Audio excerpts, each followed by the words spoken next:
رشتہ دار ہو سود خور ہو یا رشوت خور ہو اس کے گھر پہ کھانا کیسا ہے، یا جوا کھیلتا ہو اس کے گھر پہ کھانا کیسا ہے؟ رشوت خور، سود خور، رشتہ دار ہے، دوست ہے، ان کاموں میں ملوث ہے، پتہ ہے کہ اس کی آمدن جو ہے نا اچھے طریقے سے نہیں حاصل ہو رہی، جوا کھیلتا ہے، دعوت کرتا ہے، تو ہم جائیں گے اس کے اندر؟ ایسا شخص کہ جس کے آمدنی کا صرف اور صرف ایک ہی ذریعہ ہے ٹھیک ہے، اور وہ رشوت ہے یا وہ جوا کھیلتا ہے، اسی کے ذریعے اس کی آمدن ہے، تو ایسے لوگوں کے ہاں دعوتوں میں شرکت نہ کریں. ٹھیک ہے، اور چاہے اگر ولیمے کی ہو چاہے ولیمہ ہو یا کوئی ہو، قبول اور بھی نہیں کرے. مطلب جائے قبول نہ کرے، ٹھیک وہاں ہے، شرکت نہ کرے.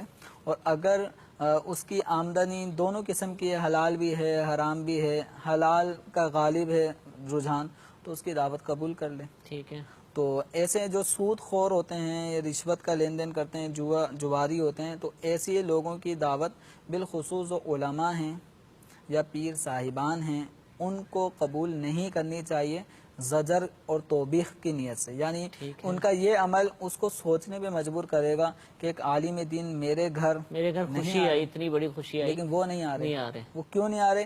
ان کو آپ سے کوئی نفرت نہیں ہے، ٹھیک ہے، آپ کے اس برے فعل سے نفرت ہے. وہ صحیح. اس وجہ سے نہیں آ رہے کہ آپ رشوت کا لین دین کرتے ہیں، آپ لوگوں سے سود لے کر ان کو پریشان کرتے ہیں، اور سود خور جو ہے وہ اس کے لیے تو اعلان جنگ ہے اللہ تعالیٰ کی طرف سے.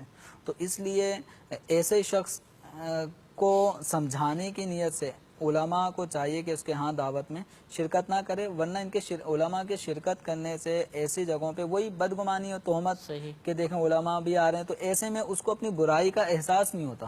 ٹھیک تو ہے، اس کو برائی کا احساس کرانے کے لیے علماء کو چاہیے کہ ایسے لوگوں کی جن کی حرام روزیاں ہیں ان کے ہاں دعوتوں میں شرکت نہ کریں.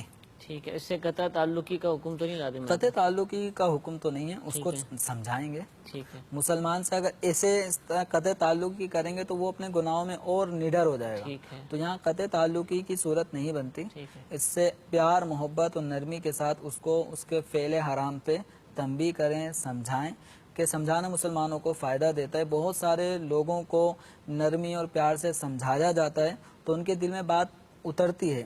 اور ایسے بھی دارالفتہ اہل سنت میں اسلامی بھائیوں کا اور تاجر افراد کا اور دیگر لوگوں کا آنا ہوتا ہے کہ جو ایک عرصے تک حرام کمائی میں مصروف رہے، لیکن وہ یہ کسی کی کوئی بات دل پہ چوٹ کر جاتی ہے، پھر وہ آ کے پوچھتے ہیں کہ ایسی کمائی تھی، اب ہمارے لیے کیا حکم ہے؟ یہ ہمارا اوڑھنا بچھونا یہ سب کچھ حرام، جوئے کے سٹے سے ہم نے سب کچھ کیا ہے، مکان بھی تو ہمارے پلاٹ سب کچھ اسی کا ہے، اب کیا کریں؟ تو اب شریعت مطہرہ نے جو ان کے بارے میں احکام بیان کیے ہوتے ہیں تو وہ ان کو بیان کیے جاتے ہیں اور ان کی اصلاح کی جاتی ہے. ٹھیک ہے، جزاک اللہ.